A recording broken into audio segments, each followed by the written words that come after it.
Kata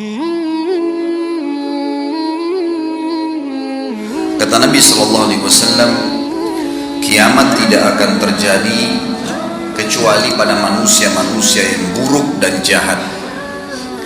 Di dalam hadis Bukhari yang lain dikatakan, setelah Isa alaihissalam meninggal dunia, manusia mulai kembali lagi berbuat kerusakan sampai akhirnya terbit matahari dari wilayah barat. Selama belum terbit matahari dari wilayah barat ini, taubat masih diterima. Tetapi subhanallah, kiamat tidak akan dirasakan oleh orang yang beriman. Yang merasakan hanya orang-orang yang buruk dan kufur saja. Makanya kata Nabi SAW, sebelum terbit matahari dari barat itu, terakhir sekali, Allah subhanahu wa ta'ala akan meniupkan angin, yang angin ini akan mengelilingi seluruh muka bumi ini, dan tidak ada jiwa yang beriman terkena angin ini kecuali akan meninggal dunia, wafat semua, seluruh dunia, nggak ada lagi orang beriman yang hidup nanti. Pada saat itu kata Nabi SAW, Allah jadikan kiamat yang besar, dan yang menyaksikan kiamat tersebut adalah orang-orang yang kufur saja. Orang beriman tidak akan melihat itu. Inilah makna daripada sabda Nabi SAW, tidak akan pernah terjadi kiamat kecuali pada orang-orang yang buruk. Pada waktu itu sebagian ulama mempertemukan antara dalil-dalil. Mereka mengatakan bahwasanya pada saat orang-orang beriman itu sudah meninggal semua, akhirnya wilayah Ka'bah pun sudah nggak ada yang kunjungin, mati semua orang beriman. Yang lula lalang di muka bumi ini cuma orang kafir saja, yang kufur kepada Allah SWT. Sampai datang satu orang yang mendapat julukan Dzu Suwakatain, seseorang yang memiliki betis yang sangat kecil dari Ethiopia, dari Afrika, orang kafir. Lalu dia datang dan dia merobohkan Ka'bah, Kata Nabi SAW, demi zat yang ubun-ubunku dalam genggamannya, aku sekarang seperti sedang diperlihatkan oleh Allah bagaimana Dzu Suwakatain ini, orang yang berkulit hitam dari Afrika, yang badannya kurus dan betisnya saking kecilnya sampai diberikan julukan Dzu Suwakatain, mencabut batu-batu Ka'bah satu persatu sampai habis. Sebagian ulama mempertemukan juga perilaku Dzu Suwakatain ini, kenapa dia hancurkan Ka'bah? Karena waktu itu tersebar berita kalau di bawah Ka'bah itu ada harta tersimpan. Maka dia pun berusaha untuk membongkar, dan tidak ada yang menahan dia pada saat itu, karena memang tidak ada orang yang beriman lagi, sudah habis. Kalau ada orang beriman tidak mungkin dibiarkan, gitu kan. Ini terakhir sekali, kejadian-kejadian ini terakhir sebelum terbitnya matahari dari barat. Karena kata Nabi SAW, kalau sudah terbit matahari dari barat, memang sudah tidak lagi orang beriman, tidak akan diterima taubat seseorang. Memang sudah tidak ada lagi orang bisa bertobat. Orang kafirin juga tidak tahu kalau mau bertobat seperti apa. Seperti itu kejadiannya. Dikatakan dalam ayat Al-Quran, disebutkan dalam surah Az-Zumar ayat 68 sampai 70. Dan pada saat itu, pada saat dipertemukan dengan hadis Nabi tadi SAW, tinggal orang-orang kafir saja, ditiupkanlah sangkakala, maka matilah semua yang di langit dan di bumi kecuali siapa yang dikehendaki oleh Allah. Yang tidak mati adalah para malaikat-malaikat yang Allah pilih, seperti 8 pemikul singgasananya Allah, Jibril, Mikail, dan Israfil. Peniup sangkakala sendiri tidak mati pada saat itu, karena dia punya tugas meniup sangkakala yang kedua.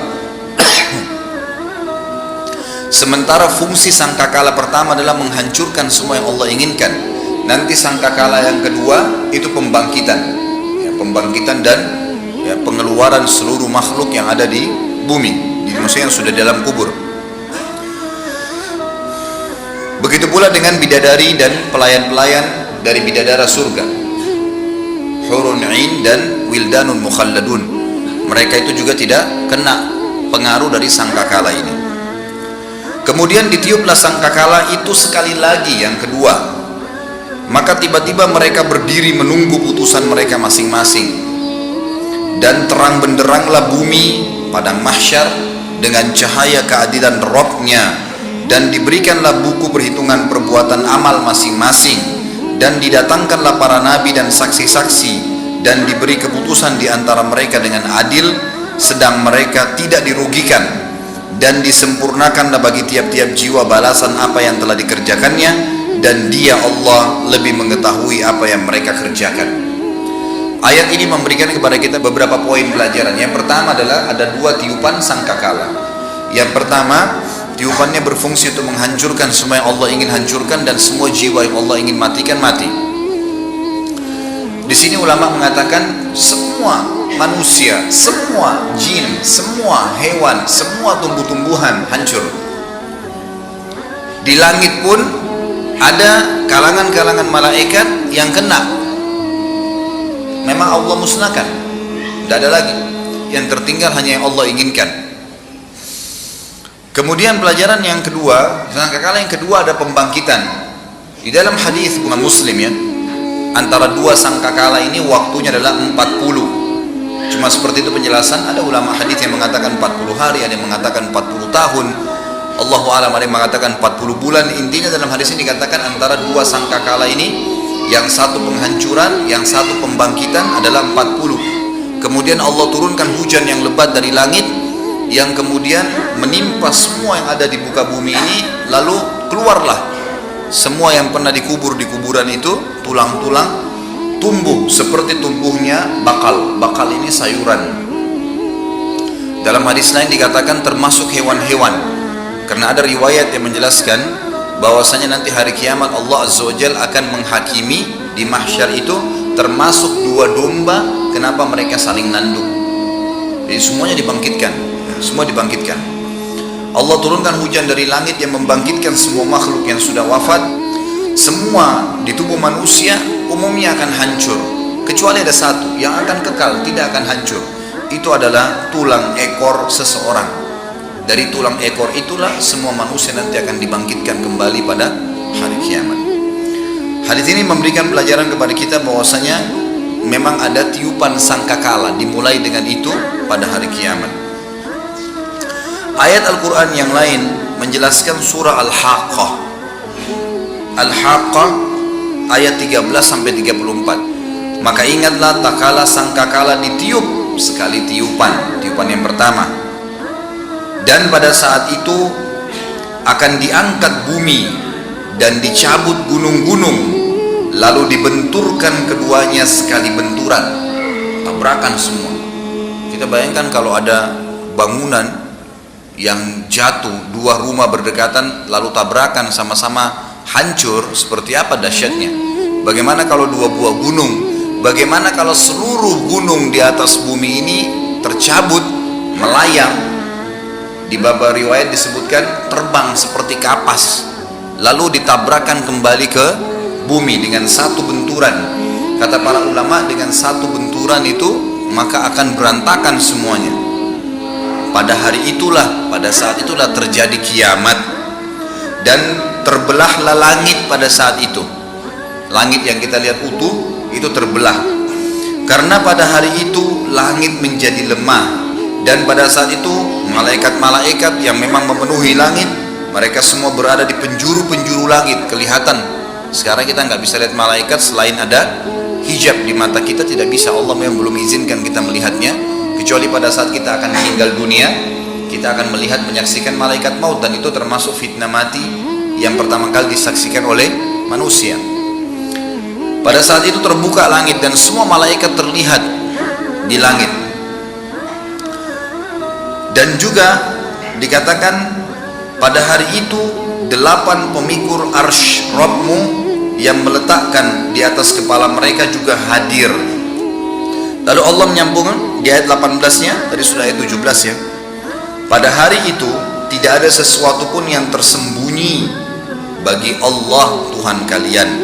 Adapun orang-orang yang menerima kitabnya dengan sebelah kanannya, dalam hadis Bukhari yang lain dikatakan buku-buku akan berterbangan seperti kapas yang banyak, lalu kemudian terbang menuju ke setiap orang di antara kalian. Kalau yang mendapat kitabnya dengan tangan kanannya tiba-tiba terbang ke tangan kanannya, maka dia bersyukur kepada Tuhannya.